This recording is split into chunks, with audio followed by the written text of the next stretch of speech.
I grew up playing a lot of sports, doing a lot of sports, always very active as a kid. I've got two older brothers, so always had a lot of competition from the start. So I think that helped shape who I am as a competitor in sport and in life.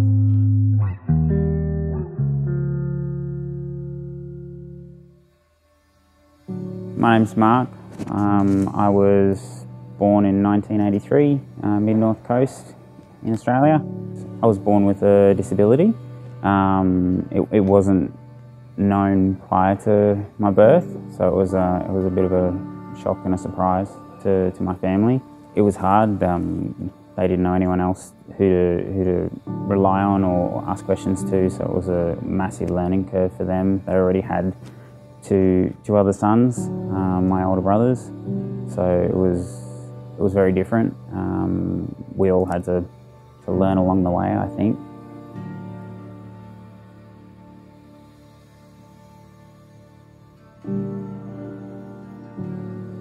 I only have 4 fingers on my right hand. I've only got 3 on my left. I don't have a left arm. My right arm isn't fully formed, so it doesn't extend all the way. My elbow isn't formed properly.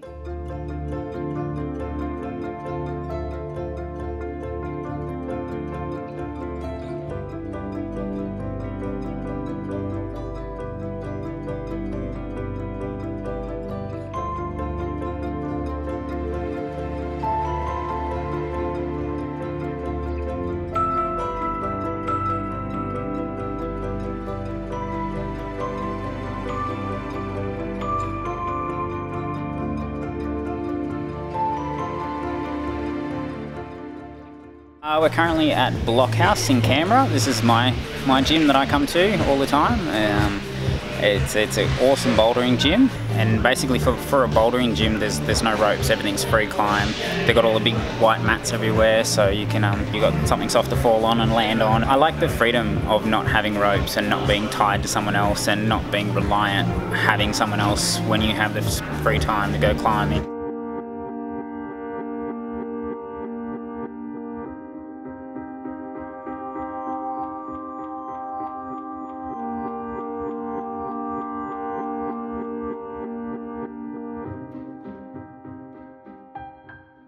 So I'm starting to see how it should be set for someone with 2 hands, 2 legs, and I start that way, and then I have to sort of work backwards of, okay, this is going to be a big left hand move. I can't hit it with my left hand, or I can't get full extension to my right hand. How can I change that? How can I adapt that move, maybe even break it down into 2 moves to actually get to that next hold? So yeah, I've got to work it out how it's meant to be set, break it down, adapt it, get it to work. Hopefully we get it.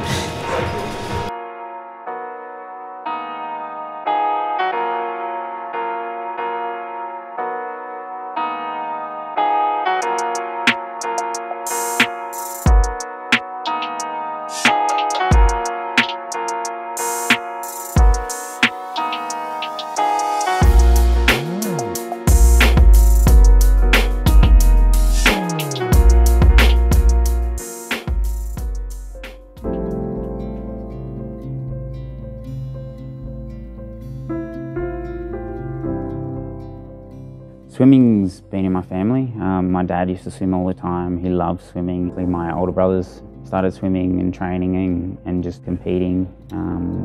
So it was just natural for me to fall in behind. And my parents were extremely surprised how well I took to the water. Actually a little bit scary because I would always spend more time under the water than I would actually on top of the water. I remember the teacher used to always have problems keeping me back up. You got to breathe and you got to keep going, and I just want to dive under and swim and be free.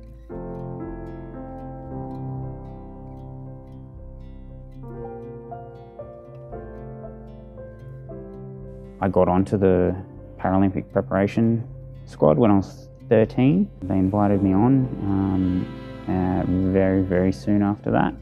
We went for a checkup on my spine, and that's when we figured out that I had severe scoliosis. And so yeah, that changed my life big time from there. Yeah, we literally just went to Brisbane for a checkup, It was really a holiday. We went for a holiday, and doing that on the side, it all turned out really bad. Basically I went in, like I'd just come back from a nationals championship, you know, breaking records, winning medals, like fit, healthy. And we went in, we had x-rays, and we got the x-rays back. We're all sitting in the room, everyone was happy, everyone was just hanging out. And then the doctor put up the x-ray on the machine in the room, and it got really serious.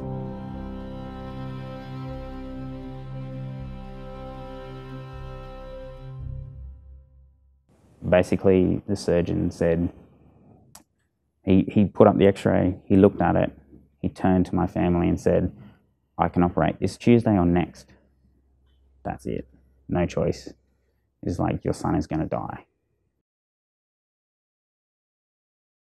It was such a massive surgery that had to be undertaken that it was broken down into two. After the first surgery, it was so severe that I had to literally, within a week or two, I had to start learning to walk again. I had to learn to talk and to breathe again. Like, it's not something you kind of expect to do as a 13-year-old. It took weeks to learn to walk again, to move again. I laid in a bed, completely locked in my own body for weeks in ICU, where I had machines breathing for me. I couldn't move my fingers, I couldn't move my toes. I literally was just stuck in my own head for so long. Yeah, it was difficult. That whole time, like it was such a massive operation and 18 months of rehab, and all I wanted to do when I was in hospital, laying in bed, all I wanted to do was be in the water. And slowly but surely we got back into swimming and got back into training and just took it easy, and I just kept going and going, and then we started competing again, and it just went from there. And then I started doing really well. I represented Australia in 1999 in the Paralympic Games. It was the first time I ever represented Australia. It was so exciting. It was such an amazing opportunity to wear the green and gold for the first time. 3 years to the day of being put on the respirator, I was put back on the Paralympic preparation squad. And then we made the trip to Sydney, and we competed in 2000 Paralympic Games in Sydney. And yeah, I went for 3 races. I went for the 100-metre breaststroke, the 200-metre individual medley, and the 50-metre butterfly. The 50-metre butterfly was a bit of a surprise for me. Butterfly was never my stroke of choice. Like, I enjoyed it. I didn't think I was that great at it. I think, ranked 9th in the world at the time. So I was there to swim. I was there to give everything I could. And 34 seconds later, I won a bronze medal.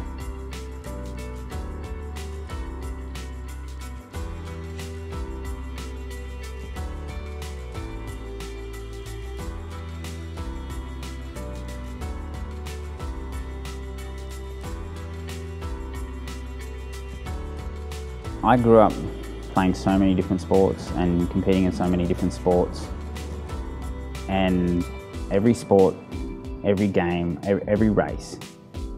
Let's take swimming for instance. Everyone starts, and most of the time everyone finishes. Everyone touches that wall, everyone runs through the ribbon. Bouldering, climbing is a whole different beast.